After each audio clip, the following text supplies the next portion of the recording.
इस मंत्र का 100 बार जप करने से वेदाध्ययन जनित पुण्य फल तथा यज्ञकृत फल एवं तीर्थ स्नान दान पुण्य आदि का फल प्राप्त होता है।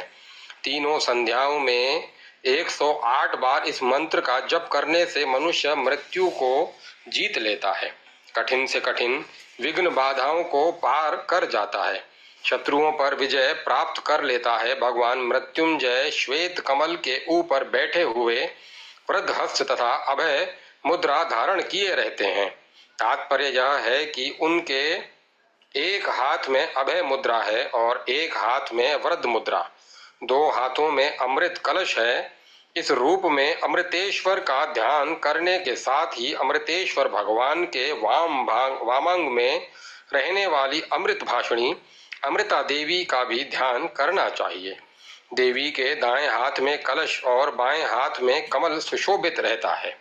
हे शिव, यदि 1 मास तक अमृता देवी के साथ अमृतेश्वर भगवान का ध्यान करते हुए मानव ओम जुम सह इस मंत्र का तीनों संध्याओं में 8000 जप करे तो वह जरा मृत्यु तथा महाव्याधियों से मुक्त हो जाता है और शत्रुओं पर विजय प्राप्त कर लेता है। यह मंत्र महान शांति प्रदान करने वाला है।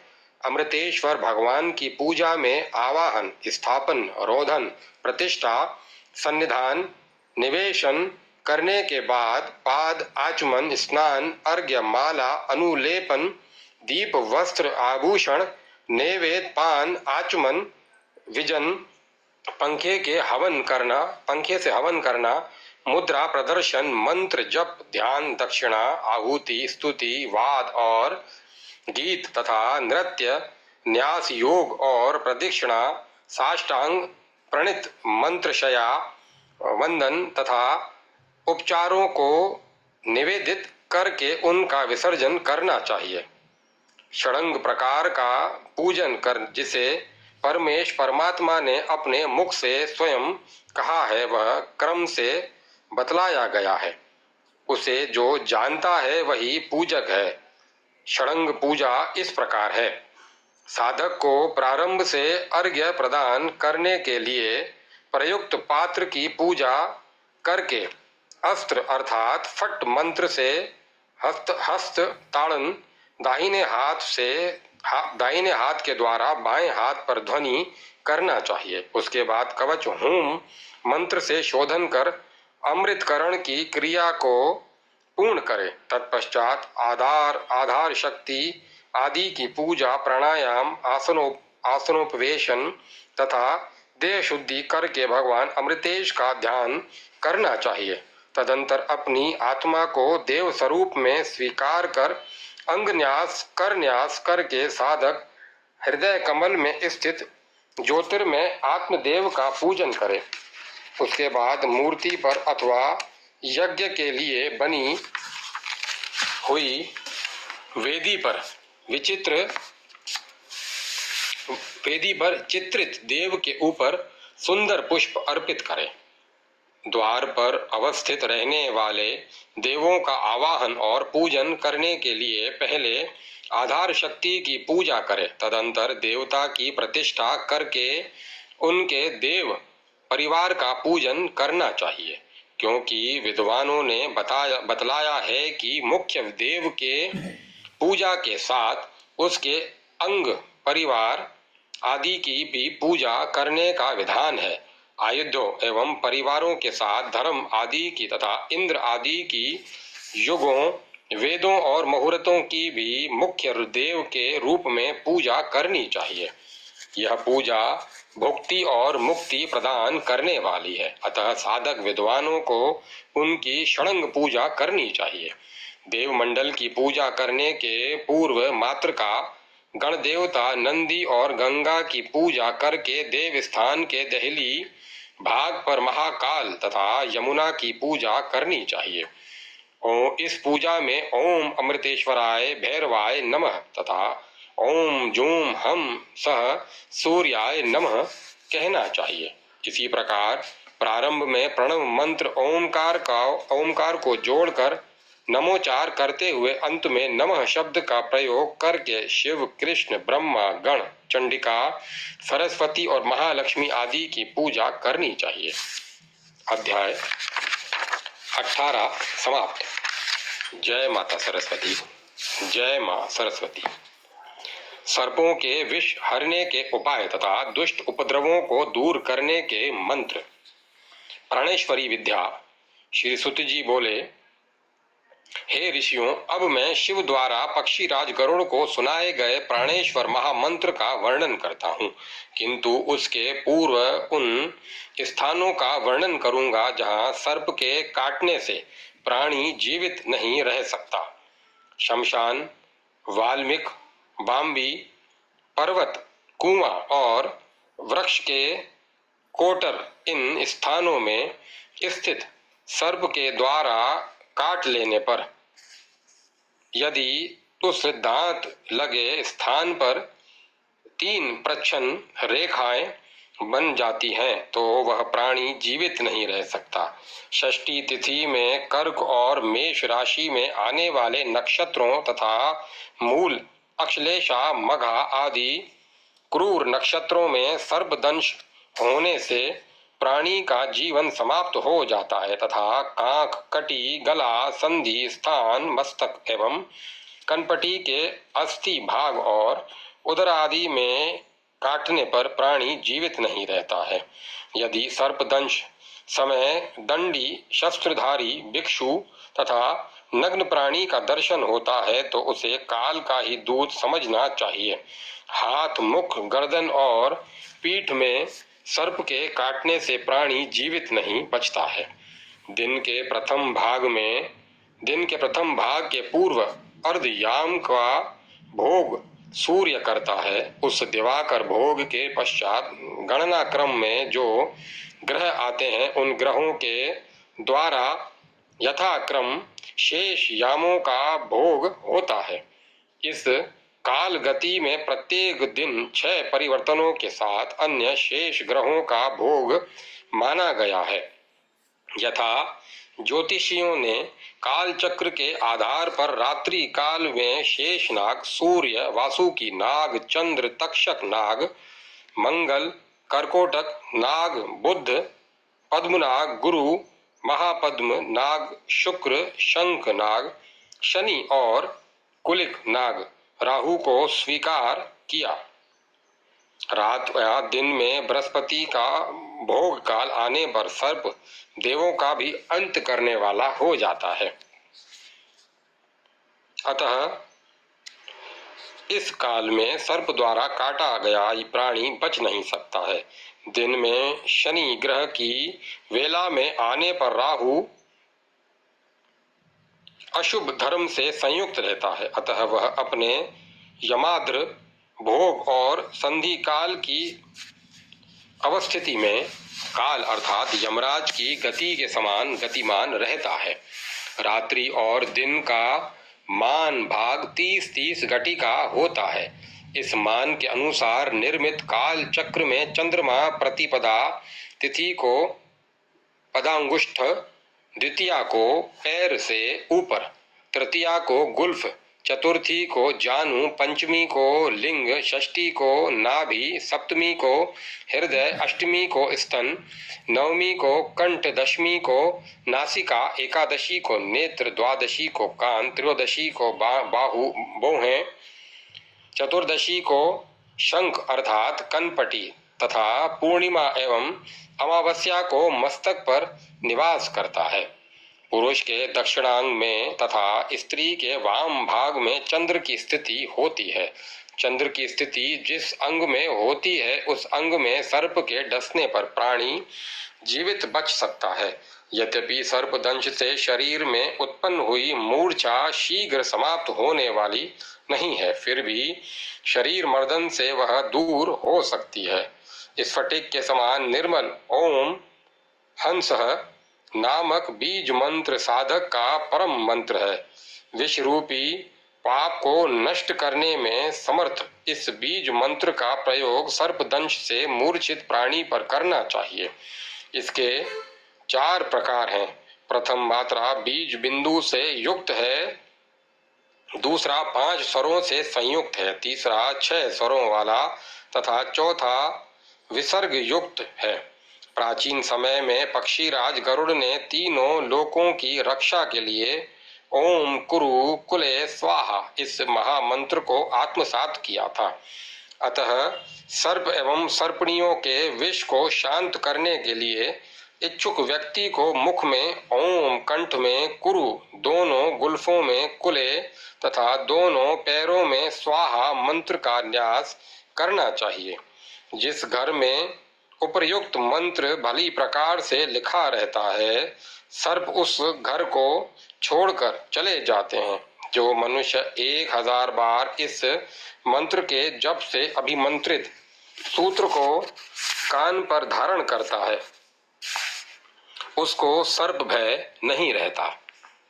जिस घर में इस मंत्र से अभिमंत्रित शकराखंड फेंक दिए जाते हैं, उस घर को भी सर्प छोड़ देते हैं। देवता और असुरों ने इस मंत्र का 7 लाख जप करके सिद्धि प्राप्त की थी। इसी प्रकार एक अष्टदल पद्म का रेखांकन कर उसके प्रत्येक दल पर इस ओम सुवर्ण रेखे कुकुट विग्रह रूपणी स्वाहा मंत्र के 2-2 वर्ण लिखे तथा ओम पक्षी स्वाहा इस मंत्र से अभिमंत्रित जल के द्वारा स्नान कराने से विष विहल प्राणी का विष दूर हो जाता है। ओम पक्षी स्वाहा इस मंत्र के द्वारा अंगुष्ठ भाग से लेकर कनिष्ठा पर्यंत करन्यास तथा मुख, हृदय, लिंग और पैरों में अंगन्यास करें तो विषधर नाग ऐसे मनुष्य की छाया को स्वप्न में भी लांघ नहीं सकता। जो मनुष्य इस मंत्र का 1 लाख जप करके सिद्धि प्राप्त कर लेता है, वह अपनी दृष्टि मात्र से व्यथित व्यक्ति के शरीर में व्याप्त विष को नष्ट कर देता है। ओम ह्रीं ह्रोम ह्रीं भी ऋणाय स्वाहा इस मंत्र का जप सर्पदंशित व्यक्ति के कान में करने पर विष का प्रभाव क्षीण हो जाता है। यदि दोनों पैर के अग्रभाग में आ, गुल्फ में ई, जानू में उ, कटी में ए, नाभि में ओ, हृदय में ओ, मुख में अम तथा मस्तक में अह वर्ण का स्थापन कर ओम हंस बीज मंत्र के सहित न्यास करके साधक इस बीज मंत्र का ध्यान, पूजन और जप करे तो वह सर्प विष को दूर कर सकता है। मैं स्वयं गरुड़ हूँ, यह ध्यान भावना करके साधक को विष शमन का कार्य करना चाहिए। हम बीज मंत्र का शरीर में विन्यास विषादी का हरण करने वाला कहा गया है। वाम हाथ में हंस मंत्र का न्यास करके जो साधक इस मंत्र का ध्यान, पूजन और जप करता है, वह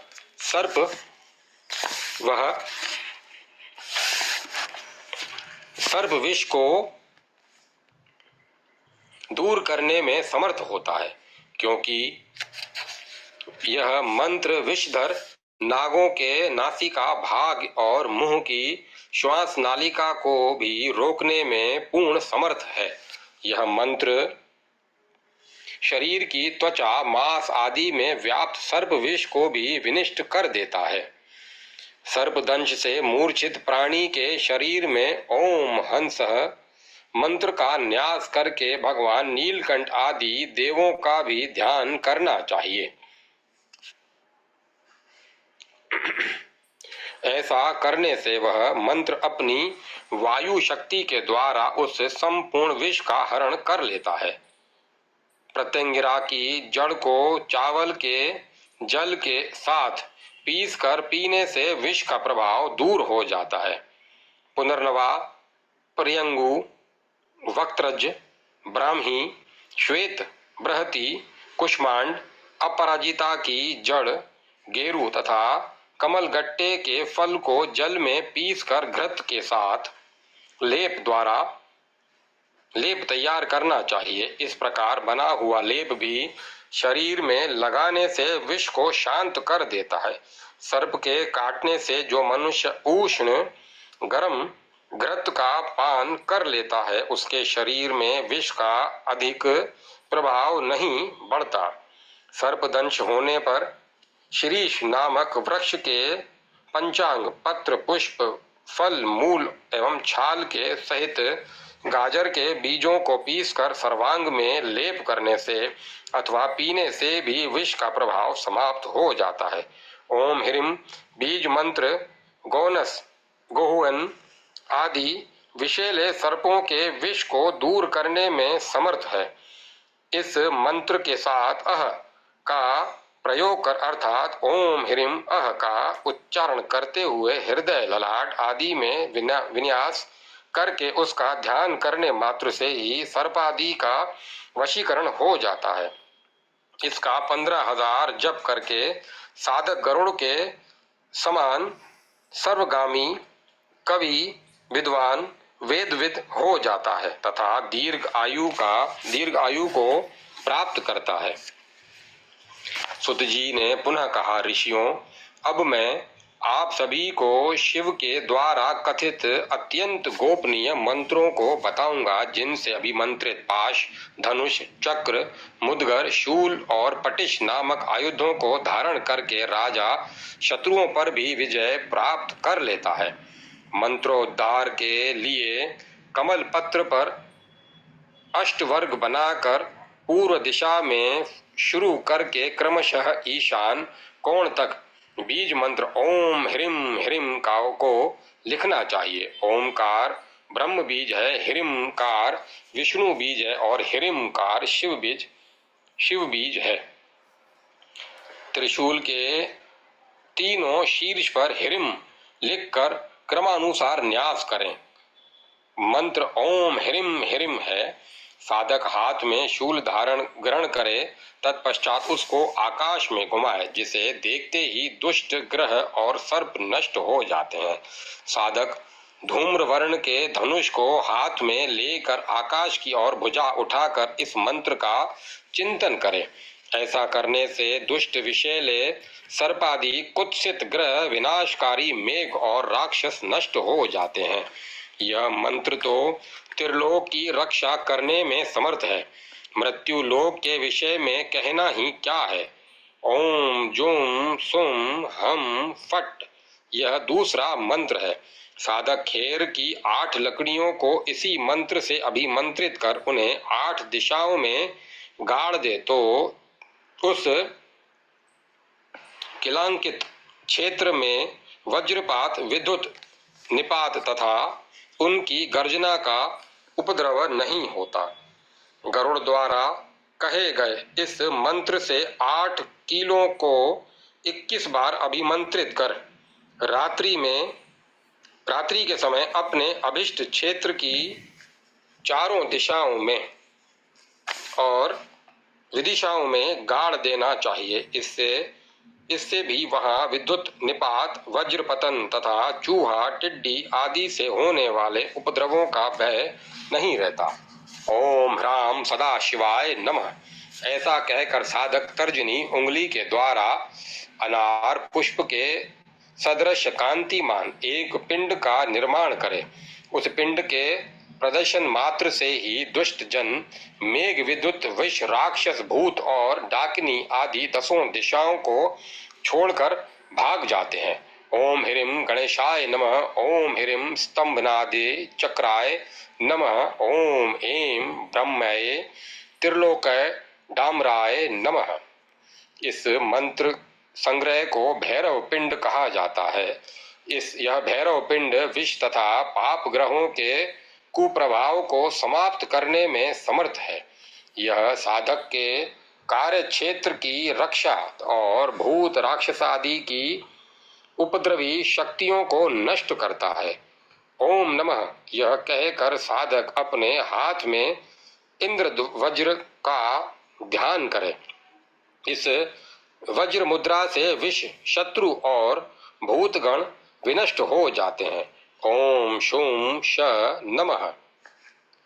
इस मंत्र से बाएं हाथ में पाश का स्मरण करें, जिससे विष और भूतादि का विनाश होता है। इसी प्रकार ओम ह्राम ह्रोम नमः इस मंत्र के उच्चारण से उपद्रवकारी मेघ और पाप ग्रहों के प्रभाव नष्ट हो जाते हैं। कृतांत यमराज का ध्यान करके साधक छेदक अस्त्र भाले से शत्रु समूह का विनाश करे। ओम शण शम नमः इस मंत्रोच्चार के साथ काल भैरव का ध्यान करके मनुष्य पाप ग्रह भूत विष के प्रभाव का शमन कर सकता है। ओम लस द्विजय हर्षाय स्वाहा इस मंत्र का ध्यान करके मनुष्य खेती बाड़ी में विघ्न डालने वाले ग्रह भूत विष और पक्षियों का निवारण कर सकता है। ओम शव क्षणम नमः इस मंत्र को रक्त वर्ण की स्याही से नगाड़े पर लिखकर उसे बजाना चाहिए।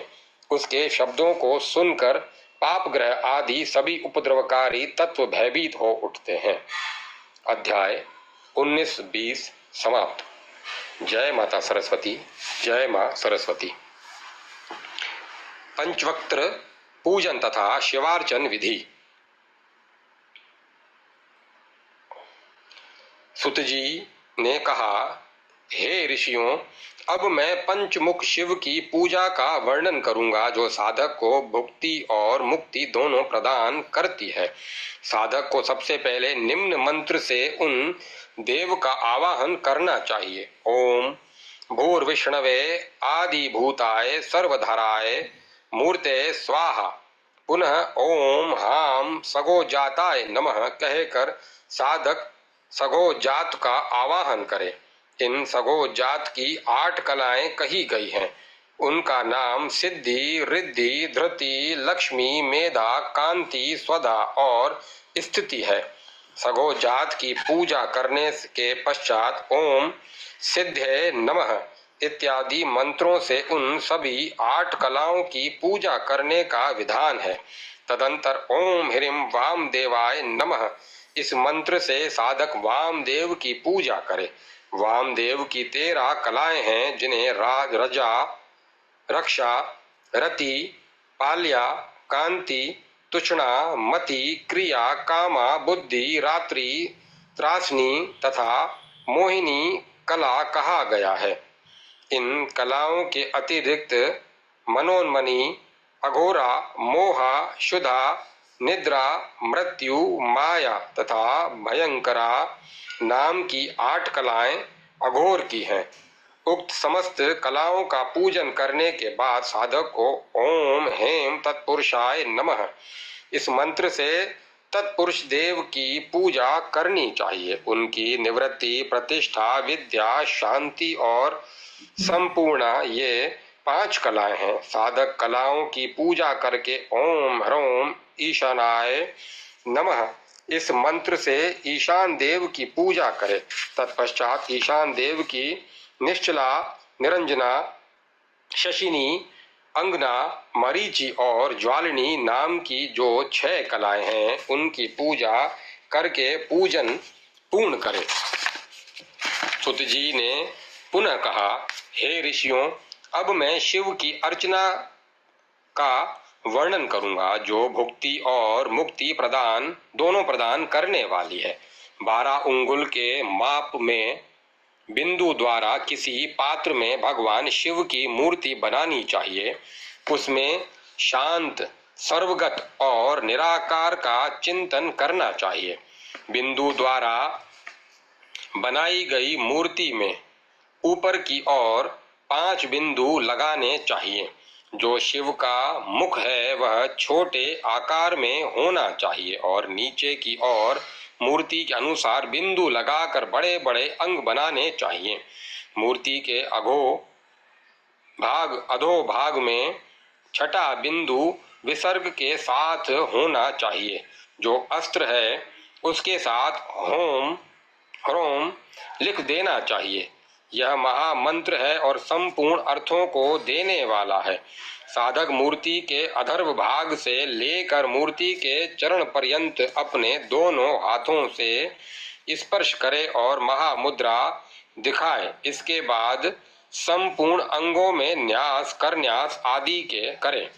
तदंतर वह अस्त्र मंत्र ओम फट का उच्चारण करता हुआ दाहिनी हथेली से स्पर्श करके शोधन करे। उसके बाद कनिष्ठा उंगली से लेकर महामंत्र से ही तर्जनी उंगली तक न्यास करना चाहिए। अब मैं हृदय कमल की कर्णिका में पूजन की विधि बतलाऊंगा। उसमें धर्म ज्ञान वैराग्य ऐश्वर्य आदि की अर्चना करें। सर्वप्रथम आवाहन स्थापन पाद अर्घ्य आचमन स्नान अर्पित करें तथा अन्य विविध मानस उपचारों को करके तदाकार हो जाए। उसके बाद अग्नि में आहुति देने की विधि कह रहा हूँ। साधक को पूजा स्थल पर अग्नि प्रज्वलित करने के लिए ओम फट अस्त्र मंत्र से एक कुंड का निर्माण करना चाहिए। तत्पश्चात ओम हूम इस कवच मंत्र से उस कुंड का अभ्यूषण करके मानसिक रूप से उसमें शक्ति का विन्यास करे। उसके बाद साधक को हृदय अथवा शक्ति कुंड में क्रमशः ज्ञान रूपी तेज तथा अग्नि का विन्यास करना चाहिए। तत्पश्चात अग्नि के निष्कृति संस्कार को छोड़कर गर्भाधानादि समस्त संस्कार करने का विधान है। निष्कृति या मोक्ष संस्कार आहुति के पश्चात किया जाता है, इसीलिए आहुति के पूर्व इस संसार का निषेध है। समस्त संस्कारों के बाद साधक को उस प्रज्वलित अग्नि में समस्त आंगिक देवों के साथ मानसिक रूप से शिव को आहुति देनी चाहिए। तदंतर कमलांकित गर्भ वाले उस मंडल में नीलकंठ शिव का पूजन करना चाहिए। इस मंडल के अग्नि कोण में अर्धचंद्राकार कल्याणकारी एक अग्नि कुंड बनाना चाहिए। तदंतर अग्नि देवता के अस्त्रों से युक्त हृदय आदि में न्यास करने का विधान है। उसके बाद मंडल के अंतर्गत बने हुए कमल की कर्णिका पर सदा शिव की तथा दिशाओं में अस्त्र की पूजा करें। अब श्रेष्ठ पंच तत्वों में स्थित पृथ्वी जल आदि तत्वों की दीक्षा बतलाई जाती है। इन दोनों शांतियों के लिए पृथक पृथक रूप से 100 आहुतियां 5 बार देनी चाहिए। तत्पश्चात साधक पूर्णाहुति देकर प्रसन्नता पूर्वक त्रिशूली भगवान शिव का ध्यान करे। उसके बाद प्रायश्चित शुद्धि के लिए 8 बार आहुति देनी चाहिए। यह आहुति अस्त्र बीज है, हूम फट मंत्र से प्रदान करने का विधान है। इस प्रकार संस्कार से शुद्ध हुआ वह साधक निस्संदेह शिव स्वरूप हो जाता है। शिव की विशेष पूजा में साधक आत्म तत्वाय स्वाहा ओम हिम विद्या तत्वाय स्वाहा तथा ओम हुम शिव तत्वाय स्वाहा ऐसा उच्चारण करके आचमन करे। तत्पश्चात उसे मानसिक रूप से कर्णेंद्रियों का स्पर्श करना चाहिए। उसके बाद भस्म धारण और तर्पण आदि क्रियाओं को संपन्न करना चाहिए। ओम हाम परपितामहेभ्यः स्वधा ओम हाम माता महेभ्यं स्वधा ओम हाम माता महेभ्यः स्वधा और ओम हाम नमः सर्व मातृभ्य स्वधा इन मंत्र से तर्पण करे। इसी रीति से पिता पितामह प्रपितामह प्रमातामह और वृद्ध मातामह आदि का भी तर्पण करे। इस रीति से पिता पितामह प्रमातामह तथा वृद्ध प्रमातामह आदि का तर्पण करे और फिर प्राणायाम करना चाहिए। इसके बाद आचमन और मार्जन करके साधक को शिव के गायत्री मंत्र का जप करना चाहिए। वह मंत्र इस प्रकार है, ओम हम तन्महेशाय विद्महे वागीव शुद्धाय धीमहि तन्नो रुद्र प्रचोदयात्। अर्थात प्रणव से युक्त हम बीज शक्ति से संपन्न उन महेश्वर का हम सभी चिंतन करते हैं। वाणी की पवित्रता के लिए उनका हम ध्यान करते हैं। वे रुद्र हम सभी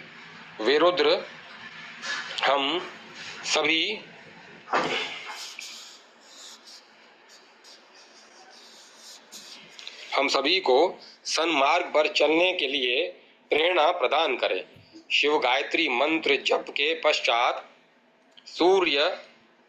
सूर्योपस्थान करके सूर्य मंत्रों से सूर्य रूप शिव की पूजा करनी चाहिए। उन मंत्रों का स्वरूप इस प्रकार है: ओम हाम हीम हूम हेम होम हः शिव सूर्याय नमः। ओम हाम खगोलकाय सूर्यमूर्ते नमः। ओम ह्रां ह्रीं स्वः सूर्याय नमः। इस पूजा के बाद क्रमशः नाम के आदि और अंत में ओम नमः शब्द का प्रयोग करके दंडी तथा पिंगल आदि भूत नायकों का स्मरण करें। तदंतर अग्नि आदि कोणों में ओम विमलाय नमः, ओम ईशानाय नमः आदि मंत्रों से क्रमशः विमला और ईशानादि शक्तियों की स्थापना करके पूजा करनी चाहिए।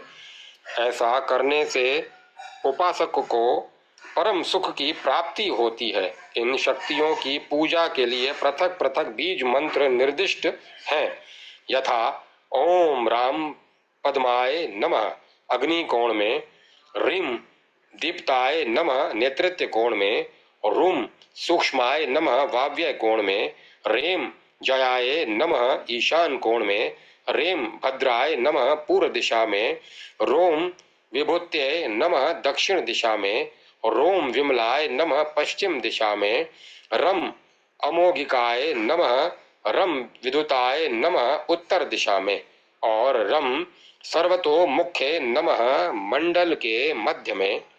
इसके बाद शिव स्वरूप सूर्य प्रतिमा को सूर्यासन प्रदान करके हाम हूम ह्रीम सह इस मंत्र से भगवान सूर्य की अर्चना करे और फिर निम्न मंत्रों से न्यास करे: ओम आम हृदयकाय नमः, ओम भूर्भुवः स्वाहा शिर से स्वाहा, ओम भूर्भुवः स्वः शिखाय वोष्ट, ओम हम ज्वालानीय नमः, ओम हूम कवचाय हूम, ओम हूम अस्त्राय फट, ओम हम फट राज्ञये नमः, ओम हम फट दीक्षिताय नमः। साधक को अंगन्यास के पश्चात निम्न मंत्रों से सूर्यादि सभी नवग्रहों की मानसी पूजा करनी चाहिए: ओम सह सूर्याय नमः, ओम सोमाय नमः, ओम मम मंगलाय नमः, ओम बुद्धाय नमः, ओम बृहस्पताय नमः, ओम बहम भार्गवाय नमः, ओम शम शनिश्चराय नमः, ओम रम राहवे नमः, ओम कम केतवे नमः, ओम तेजश्चराय नमः।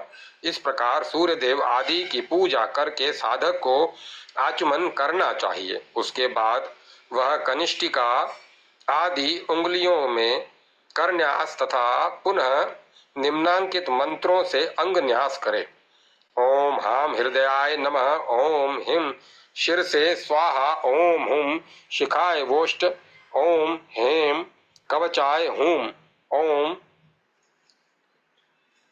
होम नेत्रत्याय वोष्ट, ओम ह अस्त्राय नमः। तदंतर भूत शुद्धि करे तथा पुनः न्यास करे। अर्घ्य स्थापन करके उसी जल से अपने शरीर का प्रोक्षण करना चाहिए। उसके बाद वह साधक शिव सहित नंदी आदि की पूजा करे। ओम होम शिवाय नमः मंत्र से पद्म में स्थित शिव की पूजा करके नंदी, महाकाल, गंगा, यमुना, सरस्वती, श्रीवत्स, वास्तु देवता, ब्रह्मा, गणपति तथा गुरु की पूजा करें। तत्पश्चात साधक को पद्म के मध्य में शक्ति एवं अनंत देव की पूजा करके पूर्व दिशा में धर्म, दक्षिण में ज्ञान, पश्चिम में वैराग्य, उत्तर में ऐश्वर्य, अग्नि कोण में अधर्म, नेतृत्व कोण में अज्ञान, वाव्य में अवैराग्य, ईशान में अनैश्वर्य, पद्म की कर्णिका में वामा और ज्येष्ठा, उसके बाद पूर्व आदि दिशाओं में रौद्री, काली, शिवा और असिता आदि शक्तियों की पूजा करनी चाहिए। तदंतर साधक को शिव के आगे स्थित पीठ के मध्य में ओम होम कल विकर्णे नमः, ओम होम बल विकर्णे नमः, ओम होम बल प्रमिथिने नमः, ओम सर्वभूतत मनये नमः, ओम मनोन्मने नमः। इन मंत्रों से कल विकर्णी एवं बल विकर्णी आदि शक्तियों की पूजा करनी चाहिए। साधक भगवान शिव के लिए आसन प्रदान कर महामूर्ति की स्थापना करे। तदंतर मूर्ति के मध्य में शिव को उद्दिष्ट करके आवाहन, स्थापन, सन्निधान, सन्निरोध, सकलीकरण आदि मुद्रा दिखाए और अर्घ्य, पाद आचमन, अभ्यंग, उद्वर्तन तथा स्नानीय जल समर्पित करे एवं अरणि मंथन करके पूज्य देव को वस्त्र, गंध, पुष्प, दीप और नैवेद्य में चरु समर्पित करे। नैवेद्य के अनंतर आचमन दे, उसके मुख आचमन दे करके मुख शुद्धि के लिए तांबुल, करोध्वर्तन, छत्र, चामर, पवित्रक, यज्ञोपवीत प्रदान कर परमीकरण अर्चनीय देव के सर्वोत्कृष्टता का भाव करे। तदंतर साधक आराध्य के साथ तदाकार होकर उनका जप करे तथा विनम्र भाव से स्तुति कर उन्हें प्रणाम करे। इसी हृदय आदिन्यास आदि के साथ पूर्ण की गई पूजा को षडंग पूजा यह नाम दिया गया है। इस प्रकार शिव पूजन पूर्ण करने के पश्चात साधक को अग्नि आदि चतुर्दिक कोणों, मध्य भाग तथा पूर्वादि दिशाओं में अग्नि आदि दिग देवताओं तथा इंद्र आदि दिक्पालों की पूजा करनी चाहिए। तदंतर उसको उन देवों के मध्य स्थित चंडेश्वर की पूजा कर उनके लिए निर्माल्य समर्पित करना चाहिए। उसके बाद वह निम्नांकित स्तुति से क्षमा याचना करके उसका विसर्जन करे। गृह गोप्ता आदि अर्थ, हे प्रभु, आप गृह से गृह तत्वों के संरक्षक हैं। आप मेरे किए हुए जप को स्वीकार करें। हे देव, मुझे सिद्धि प्राप्त हो।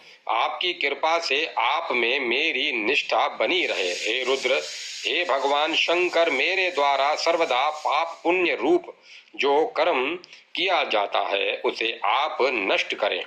मैं आपके इन कल्याणकारी चरणों में पड़ा हूँ। हे शिव, आप अपने भक्तों को सर्वस्व देने वाले हैं। आप ही भोक्ता हैं। हे शिव, यह दृश्यमान संपूर्ण जगत भी तो आप ही हैं। हे शंकर, आपकी विजय हो। सर्वत्र जब शिव ही है तो मैं भी वही हूँ। जो कुछ मैंने किया है और जो कुछ भविष्य में करूँगा वह सब आपके द्वारा ही किया हुआ है। आप रक्षक हैं, आप विश्व नायक हैं। हे शिव, आपके अतिरिक्त मेरा कोई स्वामी नहीं है। हरि ने पुनः कहा, हे रुद्र, उसके बाद मैं शिव पूजा की दूसरी विधि कह रहा हूँ। इस विधि के अनुसार गणेश, सरस्वती, नंदी, महाकाल, गंगा, यमुना, अस्त्र तथा वास्तुपति देव की पूजा मंडल के द्वार पर करनी चाहिए और साधक पूर्वादि दिशाओं में इंद्र आदि सभी दिक्पालों की पूजा करे। उसके बाद कारणभूत समस्त तत्वों की पूजा करे। उन तत्वों में पृथ्वी, जल, तेज, वायु और आकाश ये पंच महाभूत हैं। गंध, रस, रूप, स्पर्श तथा शब्द ये उनकी 5 तन मात्राएं हैं। वाक, पाणी, पाद, वायु एवं उपस्थ ये 5 कर्मेंद्रियां और श्रोत्र, त्वक, चक्षु, जीवा तथा घ्राण ये 5 ज्ञानेंद्रियां हैं। इनके अतिरिक्त मन, बुद्धि, चित्त और अहंकार ये अंतःकरण चतुष्टय हैं। इनसे ऊपर पुरुष की स्थिति है। इन्हीं पुरुष को शिव कहा जाता है। इन तत्वों के साथ राग, गान, शास्त्रीय राग विशेष, बुद्धि, विद्या, कला, काल, नियति, माया, शुद्ध विद्या, ईश्वर और सदाशिव जो सबके मूल हैं, उनकी भी पूजा होनी चाहिए। इन समस्त तत्वों में जो शिव और शक्ति अर्थात पुरुष और प्रकृति का तत्व है, अनुस्यूत है, उसको जानकर ज्ञानी साधक जीवन मुक्त होकर शिव रूप हो जाता है। इन तत्वों में जो शिव तत्व है वही विष्णु है। इन तत्वों में जो शिव तत्व है वही विष्णु है, वही ब्रह्मा है और वही ब्रह्म तत्व है। भगवान सदाशिव का मंगलमय ध्यान स्वरूप इस प्रकार है। हे देव, पद्मासन पर विराजमान रहते हैं, वे देव पद्मासन पर विराजमान रहते हैं। उनका वर्ण शुक्ल है, सदैव 16 वर्ष की आयु में स्थित रहते हैं। वे 5 मुखों वाले हैं। उनमें 10 हाथों में क्रमशः दक्षिण भाग की ओर अभय मुद्रा, प्रसाद मुद्रा, शक्ति, शूल एवं तथा खड़वांग और वाम भाग की ओर सर्प, अक्षय माला, डमरू, नील कमल तथा श्रेष्ठ बीज पूरक बिजोरा निब्बू स्थित रहता है। इच्छा, ज्ञान और क्रिया नामक 3 शक्तियां उनके 3 नेत्र हैं। ऐसे वे देव सर्वदा कल्याणकारी हैं, कल्याण की भावना में अवस्थित रहते हैं, इसीलिए उन्हें सदाशिव कहा गया है। ऐसे मूर्तिमान देव का चिंतन करने वाला साधक सदैव काल भय से रहित रहता है। इस प्रकार शिवोपासना करने वाले साधक की न तो अकाल मृत्यु होती है और न शीत तथा उष्णादि कारणों से ही उसकी मृत्यु होती है। अध्याय 21, 22, 23 समाप्त। जय माता सरस्वती, जय मां सरस्वती।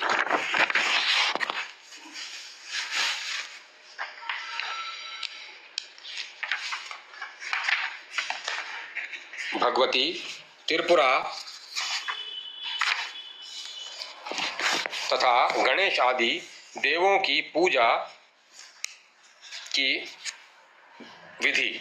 सुत जी ने कहा, अब मैं गणेश आदि देवों की तथा त्रिपुरा देवी की पूजा को कहूंगा, जो आपने भक्तों को सर्वदा अपने भक्तों को सर्वदा अभिष्ट प्रदान करने वाली तथा श्रेष्ठ है। साधक को सबसे पहले गणपति देव के आसन एवं उनके मूर्त स्वरूप का पूजन करके न्यास पूर्वक उनकी पूजा करनी चाहिए। साधक गाम आदि बीज मंत्रों से निम्न रीति से हृदय आदि न्यास करे। ओम गाम हृदयाय नमः, ओम गिम शीर्षे स्वाहा, ओम गुम शिखाय वशट, ओम गेम कवचाय हुम, ओम गोम नेत्रत्याय वोष्ट, ओम गह अस्त्राय फट। इस न्यास के पश्चात साधक को ओम दुर्गायाः काम्बायाम नमः, ओम गुरु पादुकाम्ब्याम नमः मंत्र से माता दुर्गा और गुरु की पादुकाओं को नमस्कार करके देवी त्रिपुरा के आसन और मूर्ति को प्रणाम करना चाहिए। तत्पश्चात वह साधक ओम ह्रीम दुर्गे रक्षिणी इस मंत्र से हृदय आदि न्यास करे और फिर इसी मंत्र से रुद्र, चंडा, प्रचंड, दुर्गा, चंडोग्रा, चंडनायिका, चंडा, चंडवती, चंडरूपा, चंडिका तथा दुर्गा इन 9 शक्तियों का पूजन करे। तदंतर वज्र, खड्ग आदि मुद्राओं का प्रदर्शन कर उसके अग्नि कोण में सदाशिव आदि देवों की पूजा करे। अतः साधक पहले ओम सदा शिव महाप्रेत पद्मासनाय नमः कहकर प्रणाम करे। तत्पश्चात ओम ऐं ह्रीं क्लीं सोम त्रिपुराय नमः यह मंत्रोच्चार करते हुए उस त्रिपुरा शक्ति को नमस्कार करे। साधक उसके बाद भगवती त्रिपुरा के पद्मासन मूर्ति और हृदय आदि अंगों को प्रणाम करे। तत्पश्चात उस पद्मपीठ पर ब्राह्मणी, महेश्वरी, कौमारी, वैष्णवी, वाराही, इंद्राणी, चामुंडा और चंडिका इन 8 देवियों की पूजा करे। इन देवियों की पूजा के बाद भैरव नामक देवों की पूजा का विधान है। असितांग, रूरु, चंड, क्रोध, उन्मत्त, कपाली, भीषण तथा संहार करने वाले ये 8 भैरव हैं।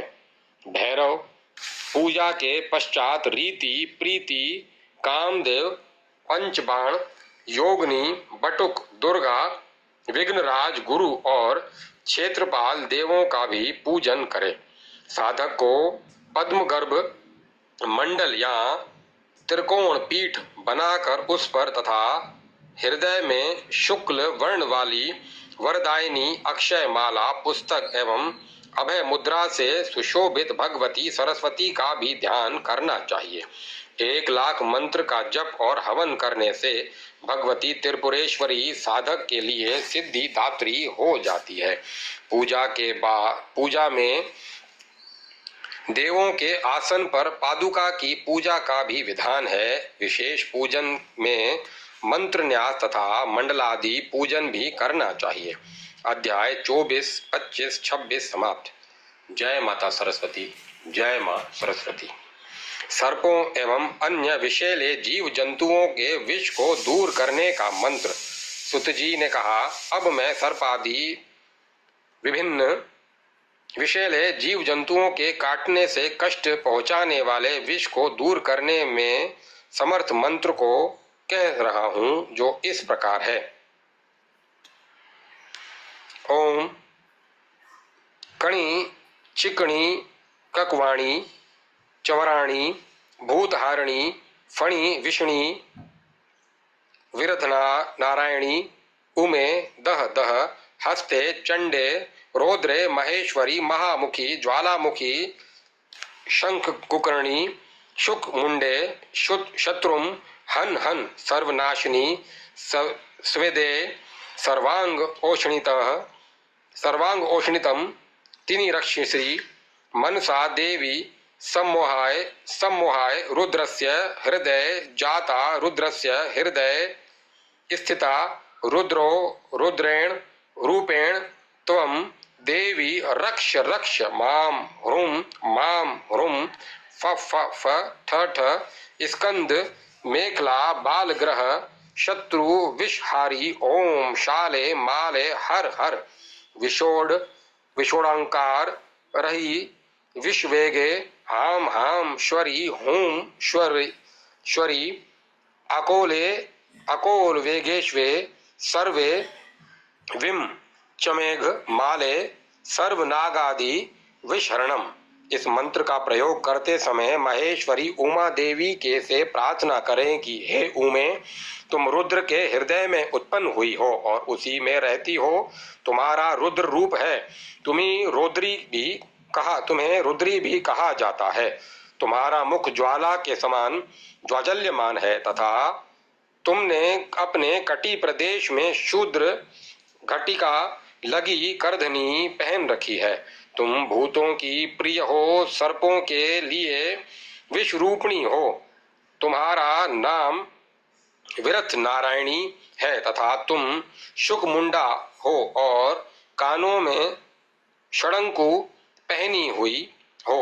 हे विशाल मुख वाली भयंकर एवं प्रचंड स्वभाव वाली चंडा देवी, हाथों में ज्वलन शक्ति पैदा कर, शत्रुओं का हनन कर सब प्रकार के विषों का नाश करने वाली हे देवी, मेरे सर्वांग में फैले हुए विष को प्रभावहीन कर दे।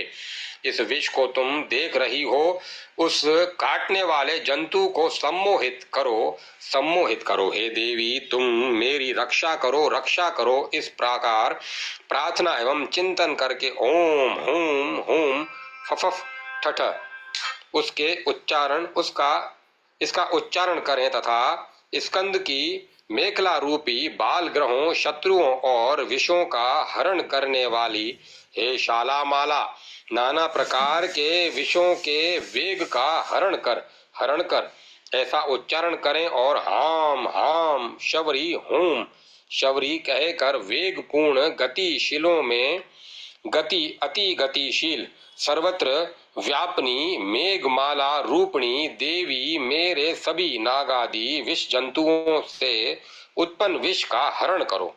इस प्रकार चिंतन और प्रार्थना करते हुए रोगी के प्रति सर्प स्पर्श आदि करते हुए मंत्र पाठ करें। अध्याय 27 समाप्त। जय माता सरस्वती। जय मां सरस्वती। ओम नमः शिवाय। ओम नमो भगवते वासुदेवाय। ओम नमो नारायण। ओम तत्सत। ओम तत्सत। ओम तत्सत। अब कथा को विराम दिया जाता है। ओम गणेशाय नमः।